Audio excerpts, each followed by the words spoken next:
All right. Check, check, check. We're done. We're What's up, live. everybody? We're good. We're recording. I feel like Yeah. every episode that we do always starts out like that. I never know. Are we I live? never Are we know. working? Is it going? I can never tell. I'll tell you this new, yeah, I can see us. We're live here. All right, good. I've got it in multiple areas. I can look at questions, answer questions, stuff like that. So, okay. What's up, everybody? How are you? Hey! I was just live in here like 5 seconds ago, and now I went and talked to Tyler for like 5 minutes. We came up with a plan. We're live all the again. questions that have been sent in, everything like that. And so, okay, we are live. People are watching. We're rolling. Good. So what are we going to talk about today? We're going to talk about the 7-day flip series on YouTube, on our YouTube channel, the 7-figure flipping YouTube channel. That Tyler is the like rock star of that, episodes 5 and 6. So I was on vacation last week. I was basking in the sun in, I wore a darker color shirt because I got made fun of last night when I went live, and it looked like I had a crazy tan. So Rayon tan. yeah. I have like so I was at the beach in Ocean City, Maryland. It was awesome, but we decided to just take a vacation last week. So hopefully you guys are okay with that. But we'll talk about episode 5 and 6. We're talking about the money raising challenge that's going crazy inside of this Facebook group right now, and all of you guys are hopefully you can even take a second to take a break from that to jump on here with us. And then we'll talk about some of the Flip Hacking Live stuff and the virtual event that we have come, all this stuff. But ultimately, this is the time to ask Tyler questions about his 7-day flip, the series that we have, his house flipping business, all of that stuff. Obviously, I can answer any questions. Tyler is also an amazing money raiser. So he said, dude, this money raising challenge, like I was watching all the videos last night. I was following the hashtag. And I said, oh, are you going to do it? And he's like, I don't need any money. I have too much money. Like, I don't even know what to do with all the money that I have. And so great person to ask questions to. And I said, broker it out, man. So we'll talk about that maybe. So ask questions about anything that you guys have. Jump in here. If you're on the video, you're on the live call with us, just jump in. If it's after the call's over, jump in here, ask questions. We'll answer them when we can.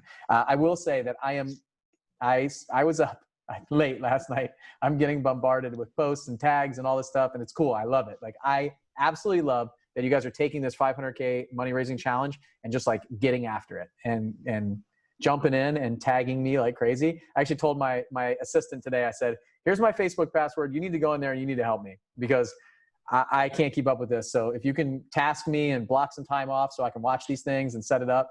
I can't control myself because last night I spent 2.5 hours. I went down the hashtag rabbit hole. So, but it was fun. No, that's cool. And I did the same thing. I was up till probably 1 o'clock last night talking with members. I was doing some private DMs and stuff like that on Facebook. A lot of our members in our group were asking me some questions and stuff like that. So we've really started this fire about raising capital. It's pretty awesome. Yeah. And so one thing that I failed to mention on the last live video that I just did in here is if you're in the money raising challenge, so like right now, I just deleted like 300 Facebook friends. Like I don't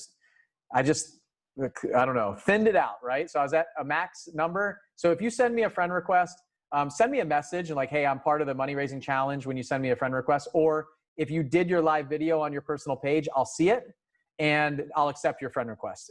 I'll see like you're day 1 of the money raising challenge. I'll accept it. Come join me on my personal page, stuff like that. So I have probably like 1,000 like requests that I just haven't answered. So it's possible to get lost. So if you send me a request, just either send me a personal message with it or I'll see your live challenge and I'll go through it. But it's fastest if you send me a message with it, I'll accept it. Okay.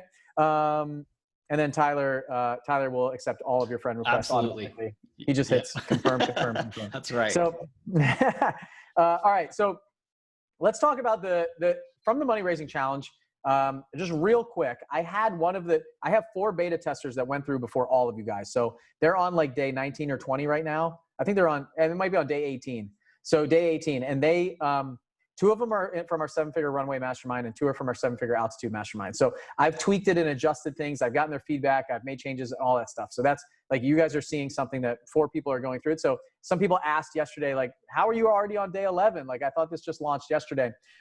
It did, but they're going through a little bit ahead. So if you follow that hashtag, you can actually see some of their Facebook Live videos, some of the things that they're talking about. Well, on episode 5, we talked about this life insurance policy again with my friend Tom Lonnie.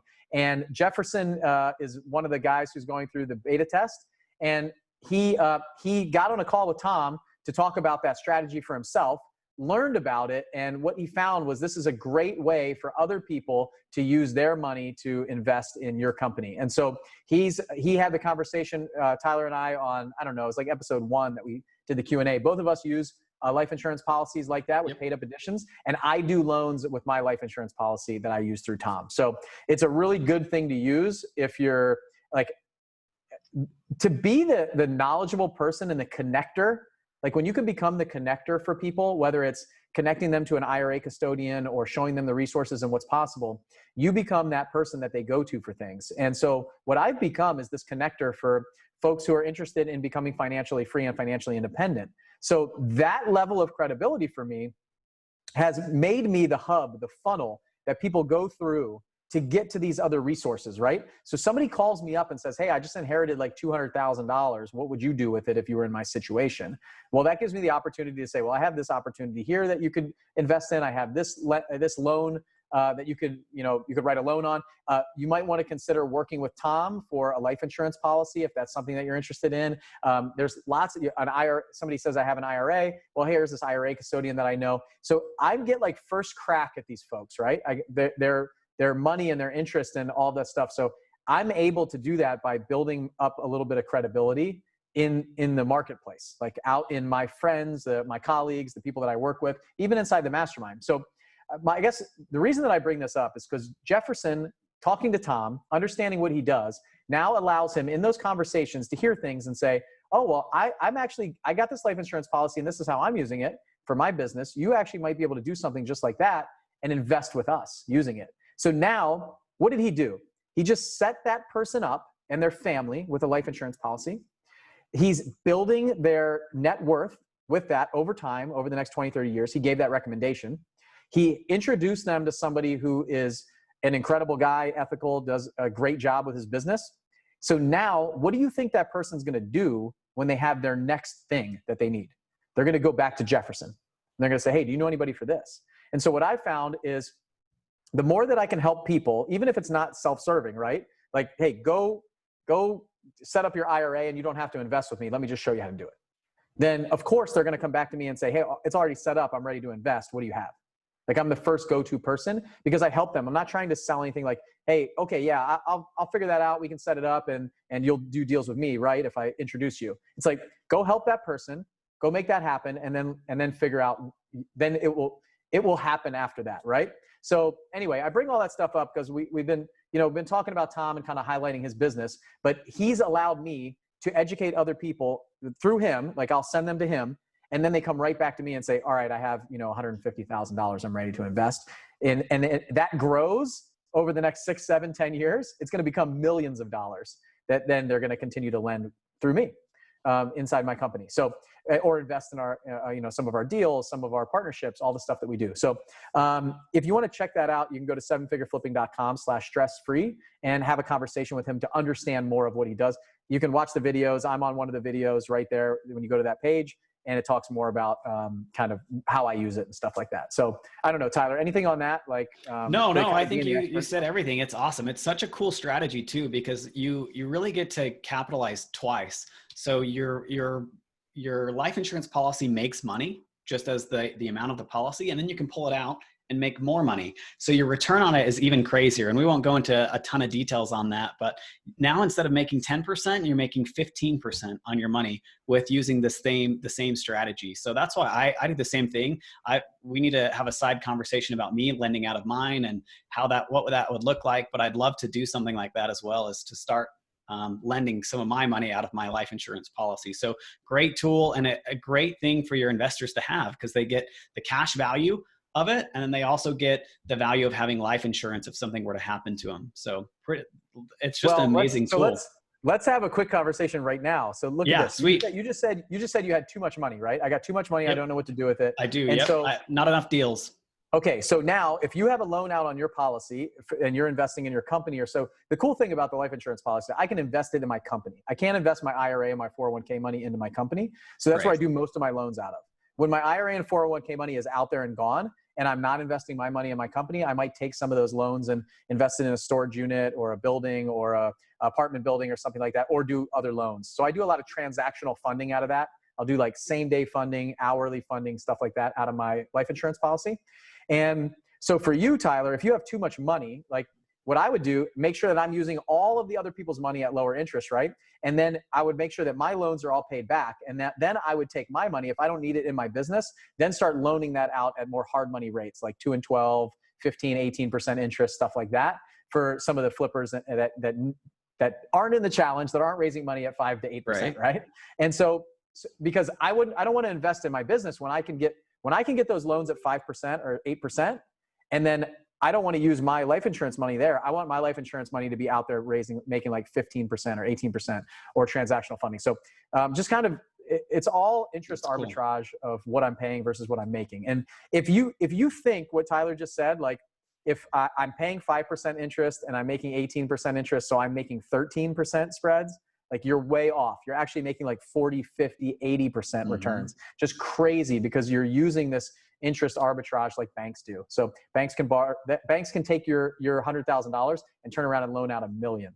So it's a lot of cool stuff that you can do. Like you're taking a loan off your policy and your money's still making money while it's in the policy. Like it's out inside the policy. Anyway, talk to Tom. He knows the stuff. Like he's always super like, Bill, cool stop stuff. explaining that stuff, because there's some things that you do that it's different for everybody. So go talk to Tom. You go to sevenfigureflipping.com/stress-free. But I think it combines with this challenge, and it's not just like about what he does. It's about being the connector and being the person who understands some of this stuff. So if you can get educated on this, and the cool thing is that they can do a term conversion. So I realize I'm like going way down the rabbit hole here, but to have a conversation and educate yourself a little bit on all these different things, all these different possibilities, when you have these conversations with lenders, you actually have now the ability to speak somewhat educated on it and just tell them and introduce them. Like one of my lenders, I was talking to him just the other day, and he's like, hey, you know, I got this money and I got this other money, and like, and he just had a baby.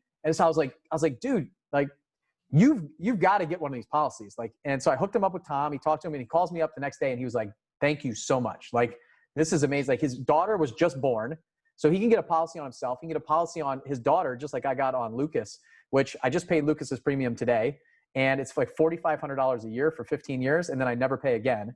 And he'll be a millionaire by the time he's 38, of like $50,000 being put in there. That math is wrong. 60 grand, something like that I put in. And eventually when he becomes like 12, 13, 14 years old, he's going to figure out how to mow grass and pay his own policy. And so then it's done. And so he was just like, thank you, man. And so what did that do? That took the relationship with me and my lender and just take us, like, we started here, right? And then we got a little bit closer. And now we are like here. Like he will call me up and ask me for advice on and trust me. And I brought him into my world, and I'm helping him unlock some of these freedoms, these financial freedoms. So now he looks to me he's like, if he gets money, he's like, I got a $50,000 bonus at work. I'm the first call that he makes, guaranteed, like 100%. Awesome. So those are the best investors too, because then you can, now that 50 grand turns into 100, and then that 100 turns into 200, and then they're always your first call, which is awesome. Oh, and he's pulling money out. He's moving money from the stock market into his IRA. He's moving money all over. It's constantly another 100. Every email that I send out, another 100,000, another 100,000. So, cool. All right. So you got a quick question though, Bill, on Facebook. Yeah. Samara asks, what type of life insurance allows you to take out a loan on it? So that's what we were just talking about, Samara. Like you need to talk with Tom Lonnie, and he can hook you up with that. But what's that called? Like a cash value life insurance policy? Yeah, so when a lot of people hear the term whole life, they're like, it freaks them out, and it freaked me out first, because when I was a junior officer in the Navy, they're pushing whole life, and it was like $500,000 whole life policy, and it's big premiums and stuff. But it's the paid up edition portion that helps. So basically, you're just stocking a ton of cash in there, really big policy. So I have a $5 million policy personally on myself and my wife. And then we have $1 million policies on our kids. And so what I can do is I'm basically become my own bank. So you might have heard of like the infinite banking concept, becoming your own bank, the Rockefeller method, lots of different things like this. So you're basically it's a whole life policy, but with a paid up edition rider on top of it. So again, I'm not the expert. If you go to sevenfigureflipping.com/stress-free, you can just go there, and I'll put it in the comments here in a second when Tyler's talking. And then go there, check it out. You can he's got a bunch of videos on there that you can learn more about it without having to like set up a call with him or anything. So watch the videos, check it out. If it makes sense. So Samara, talk to him. hopefully we answered your question. I think that's what you're asking for, that's your question, but it really is just a cash value life insurance policy is the simple way to put it. That your life insurance policy has cash value in it that you can loan against it. So again, just go to that stress-free, talk to Tom, he'll hook you up. He'll help you out. So. All right. Now we need to talk about episode 5 and 6 of the 7-day flip. We went on a tangent there. I know I got on a rip, man, but I'll tell you, it's good because we have this, I can keep going down this, but this is more for the challenge. It's more for the money raising thing than it is but using Tom and like stress-free planning and the life insurance policy as just the concept. It could be anything. It could be the IRA custodian. It could be understanding like CDs and returns and interest rates and stuff, and just being the person that they go to and not necessarily the expert. Like I won't say you want to become the expert. You want to be the connector, but you want to understand some of this stuff. So anyway, you'll hear this. You'll hear a lot of these. Yeah, this is later on in the challenge. I'll go off on these rips in the challenge too. You guys will hear it in there. My videos are like, just the more that you can be a consultant for people, the better. Like just be the person that they go to just ask, and you don't have to know the answers to it all. And if you don't know and you pretend like you know, that's a bad thing. So Be authentic, be you. If you don't know the answer, say, I'll find out, jump in here, ask the question.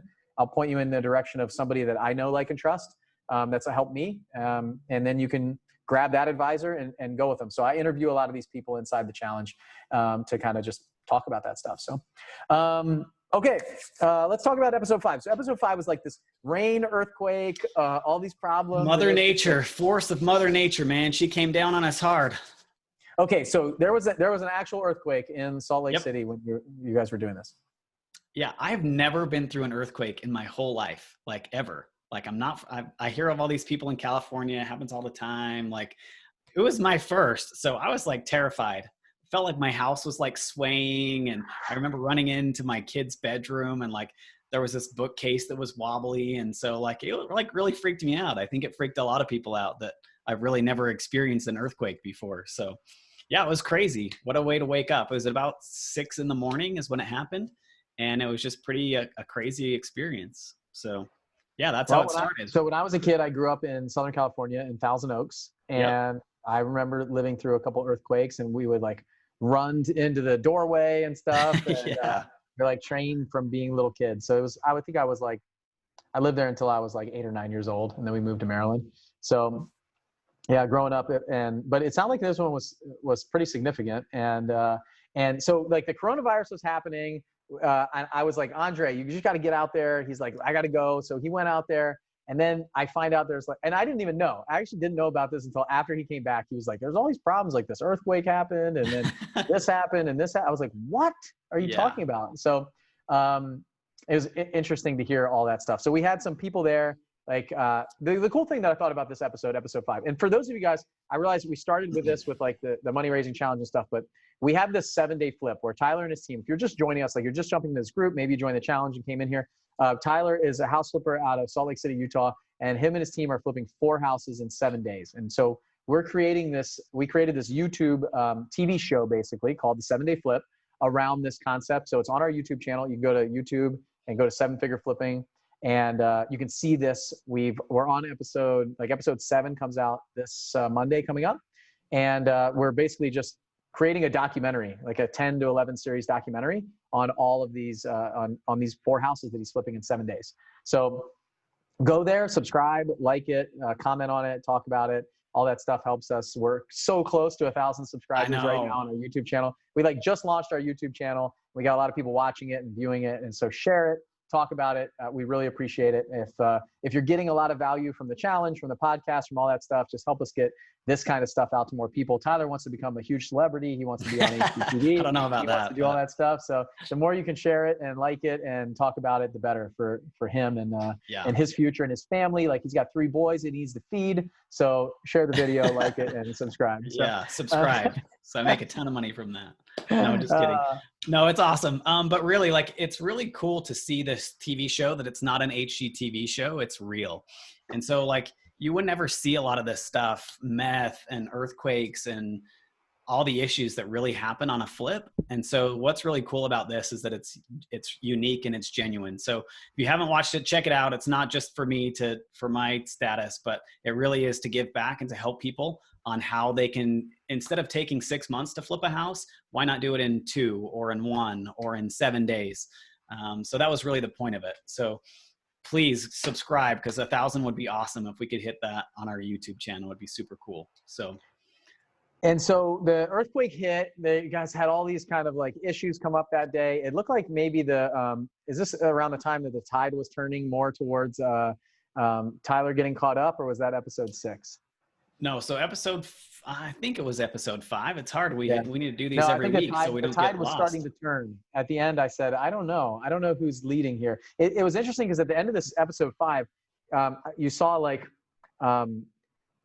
what we tried to do at the end, and I don't know if anybody noticed that watched, but when you watch it at the end, if you watch it again, just take a look at this. We shared, like, people were like, oh yeah, Tyler's team is actually catching up and winning. And they're like, Jeffrey's team is killing. Nobody knew what was going on. So it was all this conflicting information at the end. And there's so much confusion about like who's on first, right? So this episode was really cool. I love the leadership aspect of it. So like the beginning that you guys were there talking, Jeffrey even in the beginning talking about like, hey, we need to remain calm. We need to do these things. You're going to go do this. You're going to do this. The airport's shut down. There's all this stuff happening. And just stay calm. If he was talking about some aftershock that was supposed to come that was going to be massive, and just trying to come up with some contingency plans for everyone and go from there. So it was interesting to watch that as like somebody who wasn't there, to see that. And that's what you need to get something like this done. I think the leadership that you guys bring to the table allowed for them to know that, okay, like we're all a team, we're here, and if anything else happens, we'll be okay. Right. Yeah. And that was really what we wanted to share, is that, hey, look, we have a plan for it. If something does happen, our biggest concern is to get you guys home to your families at night. So safety was our biggest concern. As long as we could keep everyone safe, then that's what we were aiming for. So yeah, the earthquake happened. What else happened in episode 5? It was like raining, so we couldn't paint. Rain. Yeah, so we couldn't paint the outside of one of the houses. So it was dumping rain. We had to push that back. There was just a lot of stuff that just happened in episode 5. And then episode 6 as well, like we had some other just more issues. We had the county come back out for meth. We had to clear out Jeffrey's unit so no one could be on the site when the county came, because technically we couldn't be working on it anyway. So everyone had to leave Jeffrey's site, come over to mine. So that's when I kind of really took the lead, was in episode 6. And just issue after issue. But it's been a really cool process to kind of see that this was real and it really happened. And how did we deal with those issues? So I'm pretty sure you were like, you pulled everybody out of Jeffrey's unit for like a couple hours, and they went and like you had double the work on your unit. Is that like fair game? Kind of. You was cool with that or what? Yeah, it was only an hour. I don't think it was a couple hours, but yeah. But yeah, we pulled a couple people over just to ours, just so we could be out of the county's way and they could come and do their thing. So I don't know if we got a ton of work out of them. Most of them went and ate lunch or something. So we got some work out of them. There was like a hot dog eating contest or something. Yeah. So they did a lot of hot dog eating more than actual work. So I don't know if that really helped us give us the edge or not, but. Well, so who got Dana's project manager? I think his name's Adam. Is it Adam? Yeah, Jeffrey. He was on Jeffrey's crew. We'll talk about that. That's a little teaser for episode 7. You'll see why he really went on to Jeffrey's side anyways. Okay, we'll see that. But I'll tell you, as I'm watching this, I'm like, man, this guy is like putting in a ton of work here. He's jumping in, he's putting in the time. He is like, you're getting some solid labor out of bringing some of the members. But he loved it. The next 7-day flip that Tyler does, he's actually not going to hire any contractors. He's just going to invite all the members in their project managers to come in and be like, let's do some hands-on. Let me show you guys how we would actually do this. I love it. Genius. Great idea. Yeah, I was on Dana. Dana paid for that, but he loved it. He was like, hey, look, I'm here. Let me help. Like, I want to be involved in the process. And it benefited us and it benefited him as well, because he actually got to see the whole process and how it worked and how we deal with our contractors. He was involved with that. So I think it was really cool for him to be able to do that he's like, hey, I'm bored. I don't want to stand around and watch you. I'd rather just jump in and get dirty. So he did. Well, it's a win-win, right? And Yeah, I think you totally. can tell at that point the kind of people that you have there, right? What kind of person is going to show up? Is it like, okay, I'm going to stand over here and observe, or am I going to jump in? And it's cool to see that. Like, obviously, Dana is attracting those kind of people, right? And Yep, so are for you, and sure. so are we. And like my team and my staff, when they come to Flip Hacking Live, they're not just sitting around. They want to get in there and work and Yeah. network and help other people and answer questions and all that stuff. So it's really cool to see that. They're basically like there for 4 or 5 days, just on all the time and not there on vacation. So it's Yeah, cool. And those are totally. the kind of people. There's like the hardworking people that we attract in with our core values. So Howard during the episode asked, and I think it's a great question to answer here for anybody that's watching now live or is going to watch in the future. But how do you keep contractors off of each other, like not from on top of each other and tripping over each other all the time? Like you have probably like 20 contractors here at least in each Mhm. house. So how are you doing that? Yeah. So, and I answered Howard just simply that it's really about planning. So we knew where everybody needed to be when they needed to be there. So we knew what time the countertop guys are coming. So you'll see in like episode 7, the countertop guys are coming. The carpet guys come at a different time. We stacked all of those so strategically that we knew everyone had a job and a time to be at that job. So we just really planned it really well and said, okay, these guys should be in this room at this time. And then again, it's just leadership. It's having Jeffrey on site, delegating traffic and saying, no, this isn't a priority. I need you over here because if you're in the bathroom, then our plumber can't get finished. So instead of doing this, I need you to be here. So it was really 2 parts. It was really good planning. We knew where everybody should be every single day, what had to be done, where they should be working so they wouldn't be stepping on top of each other. But also it has that leadership key as well, that you have to have someone on site that understands the whole project, all the moving parts, and how can I make sure that no one is stepping on top of each other. So that's kind of the twofold answer I would say, is that you have to have both of those: good planning and good leadership. Well, running like flip projects in the past, I would have trouble when I had like a plumber there and a electrician there at the same time.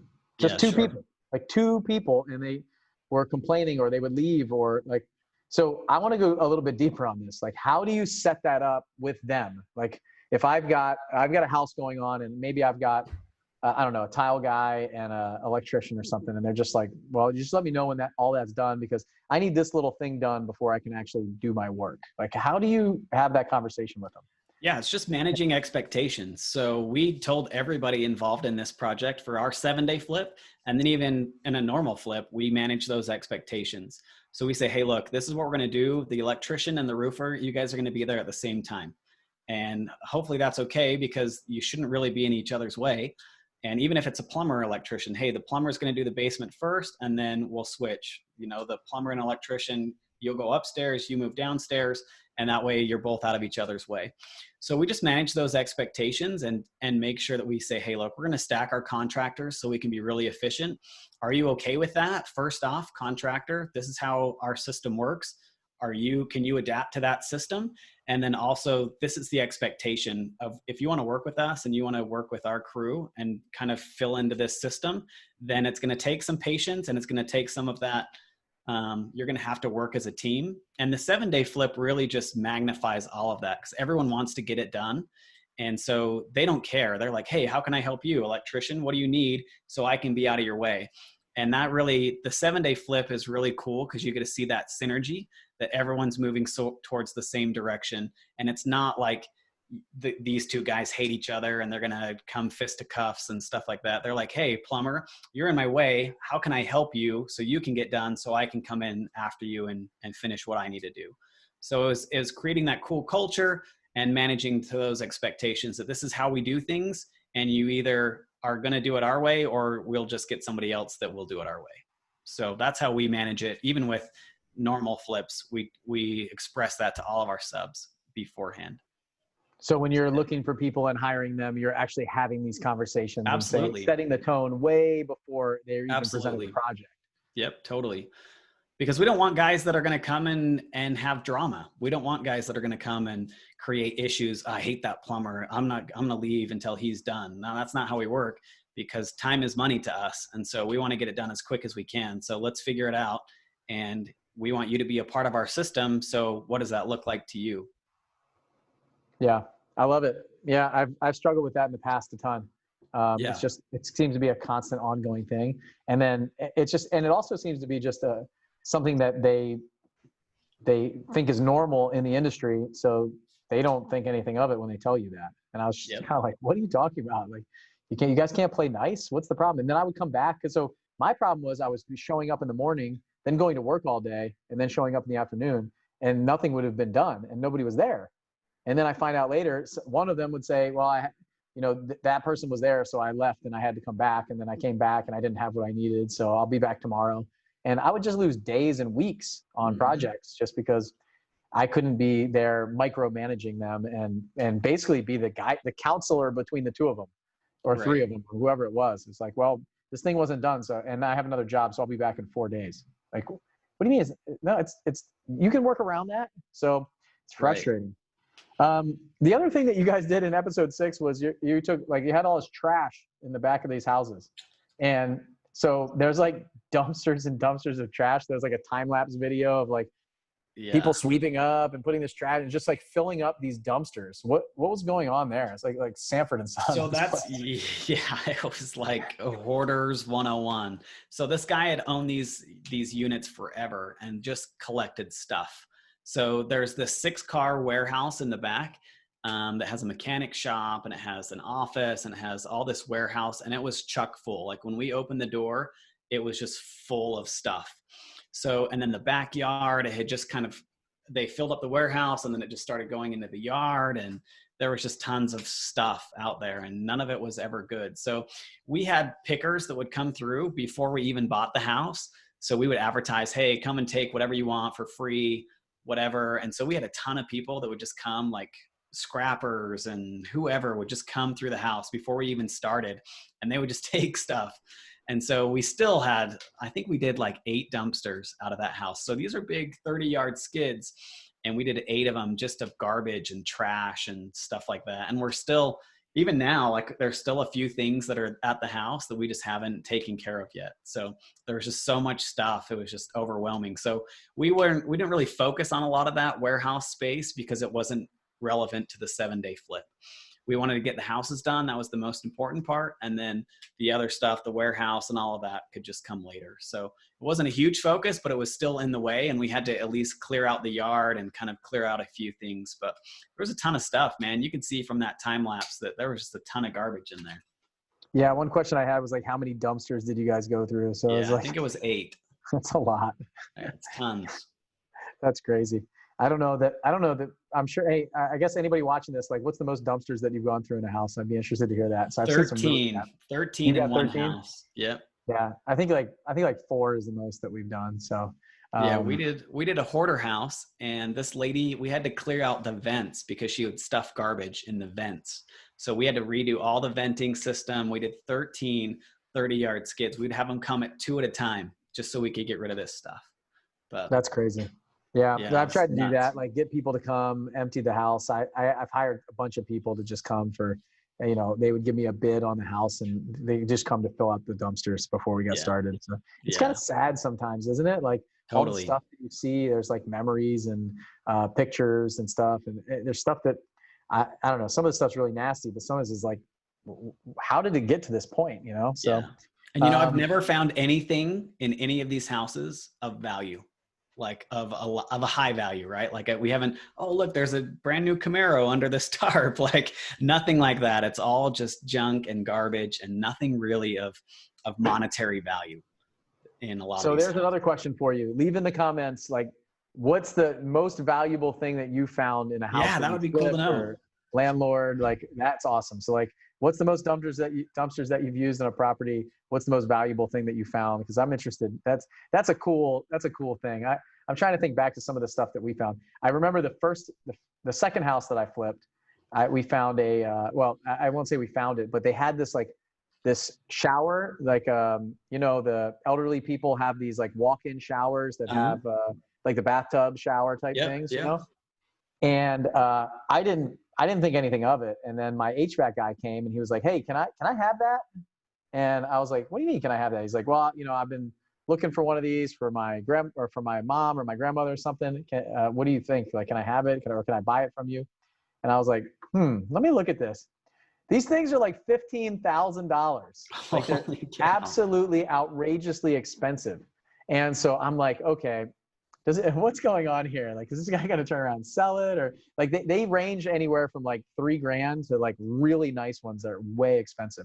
I think this one that was in there was like $6,000 or $7,000. I was like, it's like jetted tub. So like, it's full, if they fully seal, water goes all the way up. Basically, you sit in the chair. So you can have like a bath that's a walk-in shower, jets and stuff like that, and massagers. It was like, Did you sell it?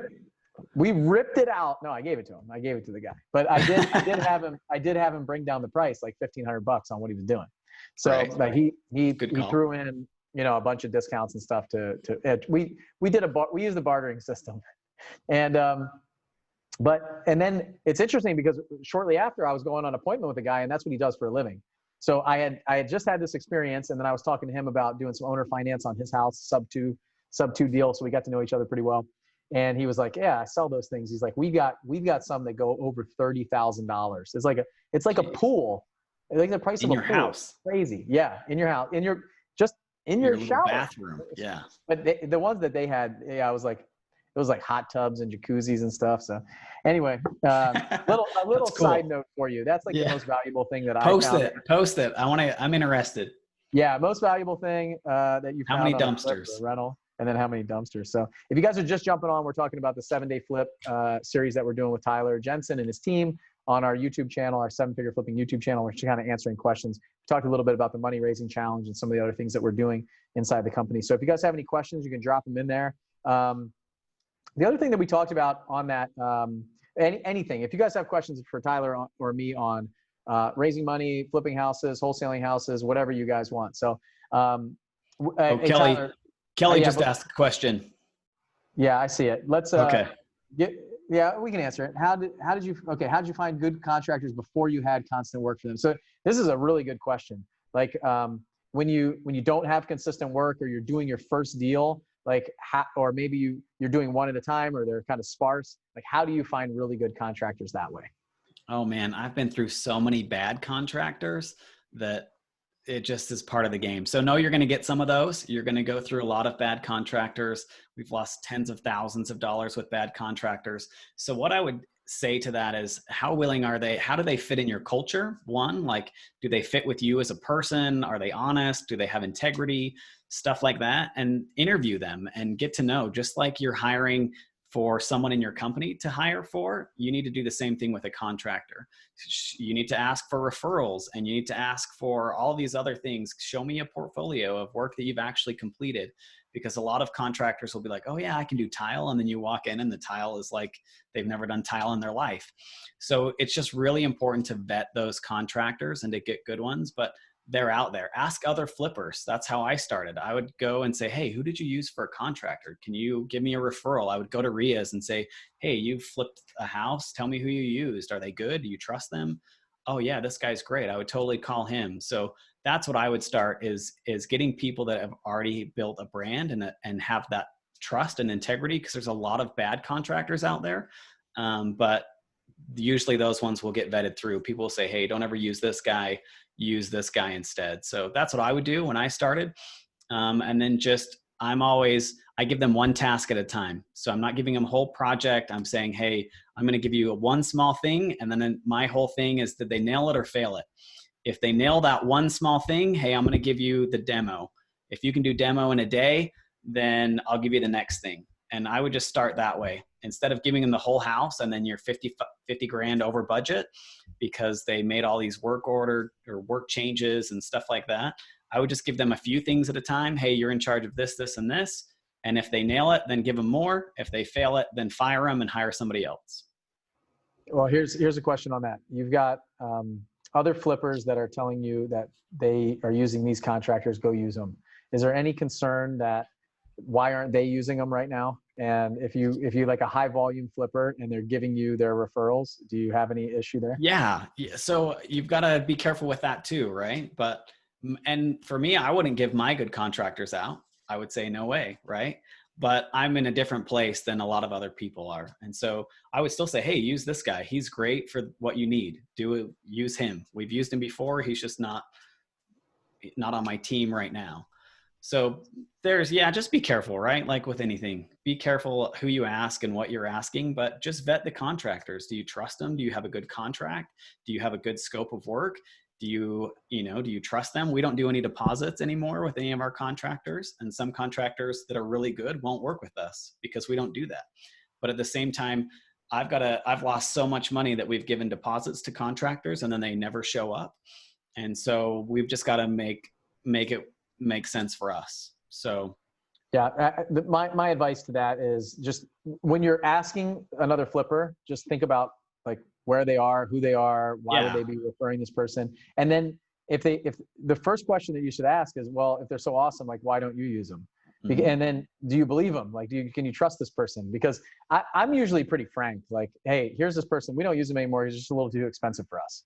Or they did an okay job, but we needed this thing done, or they couldn't do this task that well. Like, really dig into that. Don't just take it and say, oh, this person gave me their card, they must be good. And I've gotten burned that way because I'm basically getting like the B team, right? Yeah, like, totally. Tyler's not going to give you the A team, and you got to understand that, and you got to expect that. So am I asking someone who, maybe Kelly, you're asking this question, and maybe there's 2 or 3 other flippers that who are doing occasional deals too, like maybe a deal, every other month or every 3 months or something.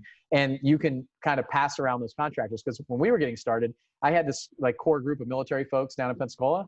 And I would ask this guy, Bob Preston, I would ask him like who he uses for this or who uses for that. And he would give me his contractor because he trusted me. Like, and there were 3 times where he's like, I don't know if I can give you this guy. Like, I got him really busy right now. I don't need you stealing him from me and all this stuff. I'm like, look, I just got one project right now. Like, and so my HVAC guy came from him, a couple other, like a plumber I got from him for my second flip, and it worked out really well. So think about who you're getting it from and how, and then you could work together with a couple other people where if you're not doing a ton of volume, combined, the 3 of you might be doing a ton of volume and be able to keep people busy. But just realize that I think the question stems from like, I can't keep this crew busy all the time. That's not necessarily your responsibility all the time. So once you get to a certain size of a company, then okay, maybe I do buy a job where I'm only going to make $10,000 or $15,000 to keep my crew busy. But like, your responsibility is not to keep that contractor busy. But that's why you want to build a Rolodex of like 3 to 6 in every category and every sub. That way, if that one's busy, you know who the next person up is. So focus on that instead of keeping your contractors busy all the time or finding that one contractor who needs you to feed them. Like, that's their responsibility. Your responsibility is to make yourself money and your business money in the beginning, and then figure out how to build that up. So totally agree. Ask for referrals too. Agents are good referrals. They know a lot of contractors, supply houses, all of that will give you good reviews. Like, my wife won't buy anything unless it has good reviews on it. So get good reviews from those places, right? Agents who are listing flips, they can give you some information. One of our A-team guys came from one of our agents. He's like, hey, you need to use this guy. He's awesome. He's done a couple other flips for a couple other people, but you need to hire him because he's awesome. So agents, supply houses, just use referrals and get kind of that good recommendation. So that's what I would do. Find a good contractor, find out the other people they like to work with too. Yeah. And then find out the people they don't like to work with. So, and then when you find a good one, keep the good one. Don't give them away. Like, just do whatever you have to do to keep that good one because they're hard to find. Yeah. Take care of them. They'll take care of you until they don't. Yeah. Right. So you guys, in episode 6, we talked about like Dana and you were talking about kind of Flip Hacking Live and the mastermind group and stuff like that. So, we have this event coming up. We have this virtual event coming up on July 10th and the 11th. So if anybody's watching that doesn't know about that, we have this free virtual event that we're doing. It's on July 10th and the 11th. And what I want to do is put together like this little, I won't say like mini Flip Hacking Live, but taking some of the speakers that are potentially going to speak at Flip Hacking Live this year and deliver kind of like a virtual experience for you guys. So we've put on a lot of virtual events lately. So kind of leading up, we'll be like 3 months out pretty soon from Flip Hacking Live in October in Orlando. I always say San Diego. It's like stuck in my mind. But in October in Orlando, October 15th through the 17th. So my goal is for anybody that doesn't know what it is, or it just needs that little bit of motivation to get going and take these next 3 months and run with them. I feel like we're kind of like coming out of this pause button from us for my business and my company. We had this like pause button, things slowed down a little bit. We're kind of coming out of there. So the goal of this event, July 10th and the 11th, is to give you the tools to come out of that and roll you right through to October, to when we'll really like supercharge you at Flip Hacking Live in Orlando. So you guys talked about the event a little bit on episode 6. Maybe we can talk about it just real quick here about what it is for anybody that hasn't seen it or doesn't know what it is. We have a lot of new people that have jumped in this group over the past week or something. So we have this kind of live event for 3 days. It's like a experience in Orlando this year in October. And this is our 5th year doing it. And obviously Tyler will be speaking if he plays his cards right. And I'll do a little bit of speaking there and do some presentations on some of the things that we're working on. So obviously you've had experience there. What do you think? Like, what should people show up to it? Should they go? What do you think? Oh man, it is the most, if you even have an inkling of doing real estate, it is the place that you need to be. So I was there 2 years ago at Flip Hacking Live. I sat on the front row. So I remember showing a picture. I'm probably going to show it again at our virtual event, that I was sitting at Flip Hacking Live the year before. And then in a year's time, we had done a 7-day flip, and I had really grown my business a ton. And then I was on stage, right? And I was speaking about that 7-day flip. And now we've taken the 7-day flip and we've done 4 in 7 days, and we've done my business has totally changed. But it really started at Flip Hacking Live, because we talked about everything: how to find deals, how to raise money, how to close on deals, how to be a better salesman, how to manage your rehab costs. All of those, everything you need to know happens at Flip Hacking Live. And then you get people like Walter Bond and Jocko Willink up there talking and pumping you up. It's just such a cool event. And then you get to go and meet other people like Bill and Andy McFarland and all these guys that are doing just high volume stuff that really opens up the potential to you. So Flip Hacking Live is amazing. Like, it's such an incredible experience, and it's all about real estate. There's no sales pitches. There's no nothing. It's just full content. How do we help you? How do we grow your business? What do you need? And let's give it to you. And so just an incredible experience. And I can't wait, man. I'm so stoked for October. Like, just thinking about it gets me excited to go to Flip Hacking Live again. So go. If you're not going, you need to go. You need to be there, because it really is the best real estate event. And I've been to a ton of them. I've been to a ton of real estate events and masterminds and all that other stuff. But Flip Hacking Live is real, and it's genuine, and it really gives you the value of what you need. There's no fluff at Flip Hacking Live. It's 100% just pure content that's going to help you move the needle in your business. So if anybody's been the last 4 years, just drop in the comments, like, what was your experience like? Would you recommend it? Anything like that. I'd love to hear your experience. I'd love to hear I always ask people when I bring them on the podcast and they've been, or they're in our mastermind or they joined or something. It's like, what did you think it was going to be? And then what was it actually? Because a lot of people come like thinking it's going to be like this, like they're just going to give you the surface level stuff, and then they're going to ask you for a bunch more money to get the rest of it. Like, there's upsells and things like that. So, and my goal is to deliver like 10, 20 times the value of the ticket. Because I know there's a plane ticket involved, there's a hotel, there's all that stuff, there's food, there's time away from your family and your business and stuff. So I've got to make this thing so valuable, like 20, 30, 50, 100 times as valuable as what you put into it. So that's my goal. And I'm planning this right now. Like, I'm coming up with it's interesting because I had a call today. So it's in October, but I have to come up with the program, like the 3-day structure, who's going to speak, what order it's going to be, what's the content that's going to be in there. We're coming out of a pandemic, this coronavirus thing. So it's a little bit uncertain where we'll be 3 months from now.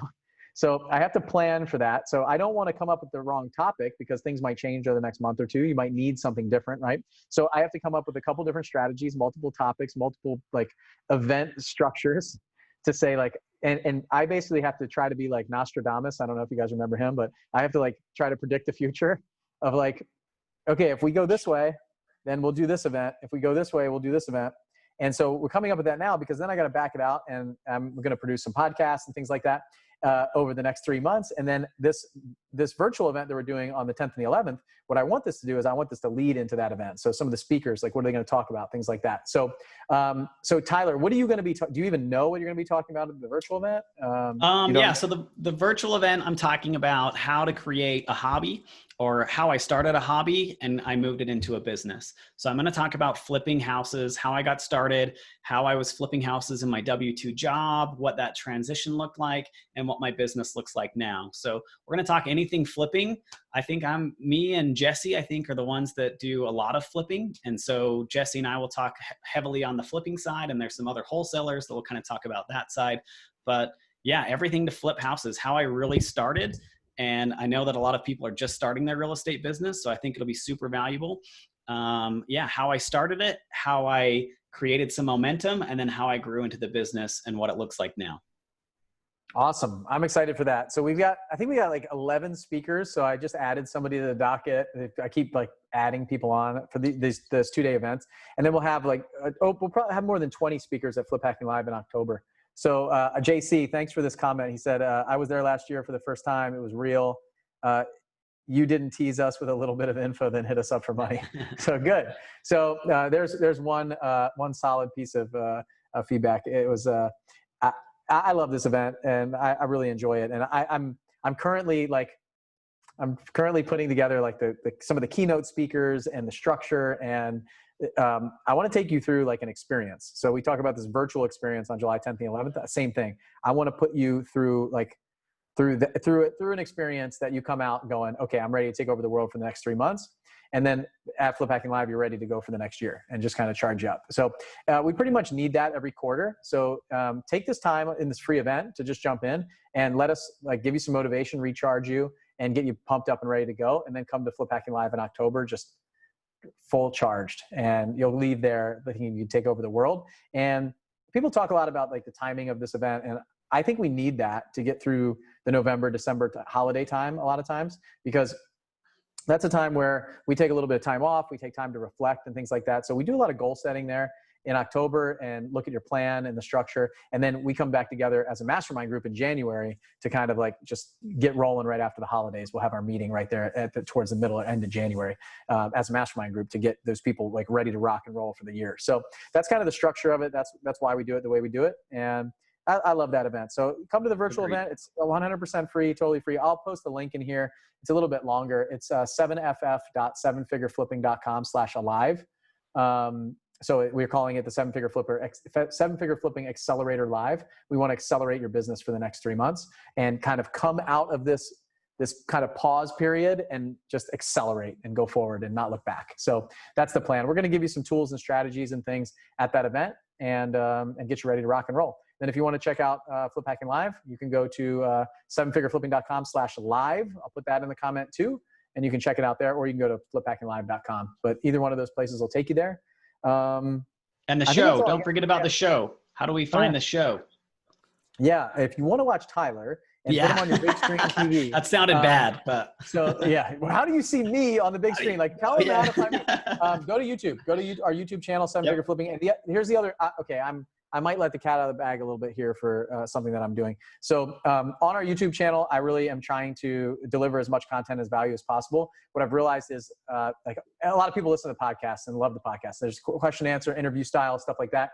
What I want to do is I want to do a little bit more like shorter trainings, tips, tricks, things like that on the YouTube channel. So just stay tuned. I'd say in the next couple of weeks, you'll start seeing a lot more consistent stuff being posted on that YouTube channel. So make sure that you subscribe, you hit the little bell button that it alerts you when that's happening. And I'm going to post stuff of like, I don't know, like building my buyers list, the Raising Money Challenge is the place to go for raising money. I'm not going to spend a lot of time on raising money. I put together probably arguably like the best thing that I've ever put together in a package that is $100. And that's the 500K challenge. It's 500kchallenge.com. You can go check it out.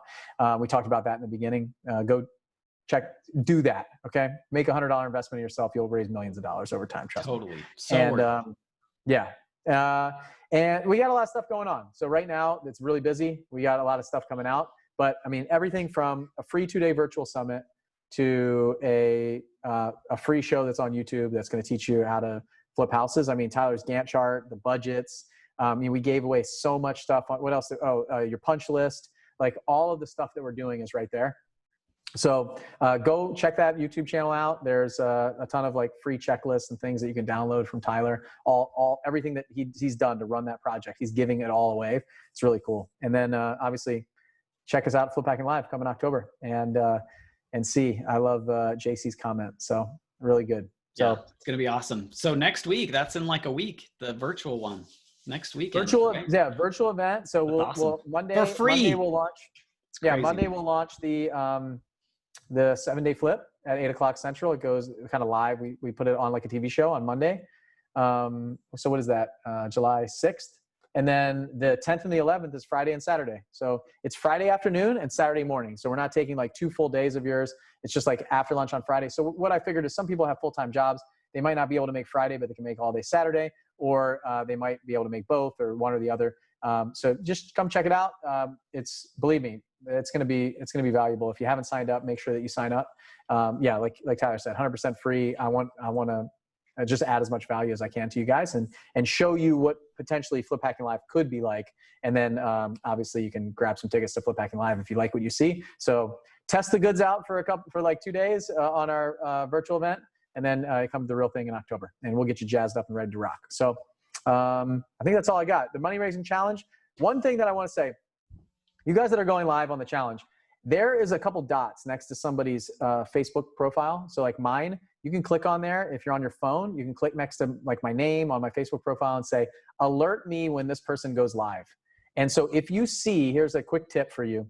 If you see like 2 or 3 of the challengers that are going through this with you, and you're like, man, like they are sharing some awesome stuff on their early challenges, and their videos are really good, and you want to learn some tips and tricks. So right after this, I'm going to go live to my audience, my Facebook page. I'm raising money just with you. Like you can click on my profile and say, alert me when they go live. So you get a notification when I go live, and you can click on it and watch it live and see it, and then take that. And so then when you go live that day, or the next day, you can use some of those ideas or concepts or talk tracks and word tracks. So there's a couple people that just absolutely killed it on their Facebook Lives. Search the hashtag 500K challenge, find that person that's really doing a good job, click on their profile and say, alert me when that person goes live. So quick tip for you. I do this all the time with like people that I respect, that I want to try to figure out, like study and train under and stuff like that. I want to always be alerted when they're doing things. So that's a great notification to try out for maybe 2 or 3 people that you see that are a little bit ahead of you that you can try to learn from. So if you guys want to do that with me, like I said, send me a friend request, send me a message like, hey, I'm in the 500K challenge. I want to follow you for the challenge. You can just click on that and say, alert me when Bill goes live. So.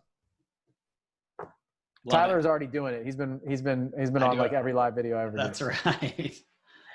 All right. I'll post the links for a lot of the stuff in the comments here. And I really enjoy doing this. I always love spending time with you, Tyler. And likewise. Hopefully we tons of fun. Answered a bunch of questions. If you guys have any questions about anything that we're doing, post them in the comments. Tell us how many dumpsters, all that stuff. Most expensive thing, craziest thing you found in the house. Keep it clean. Yeah. All right. Tyler, thanks guys. Good hanging out with you as always. What? For sure. Thank you. Ready to go? Yep. So weird. I never know how to say goodbye. All right, man. Hey, everybody. Have a great day. Thanks, guys. Enjoy your 4th of July. Independence Day is a huge thing for us, for our country, for everything that we do. And so have a great weekend. Remember, tomorrow is like observed 4th of July. So if you got team, you got staff, think about that. Think about how you treat them. My team and my staff have the day off unless they have to work or they feel like they really need to catch up. But ultimately, my kids are out of school. I'm going to enjoy the day. So hope you guys have a great day tomorrow. Enjoy the weekend and have a great 4th of July. Don't get too crazy. Don't light fireworks off and blow up your house, burn down your house, blow off your hand, anything like that. So, all right. I'll see you guys soon. Thanks, guys. All right. How do I end the live stream? Let's see. I'm still, okay, bye. You're still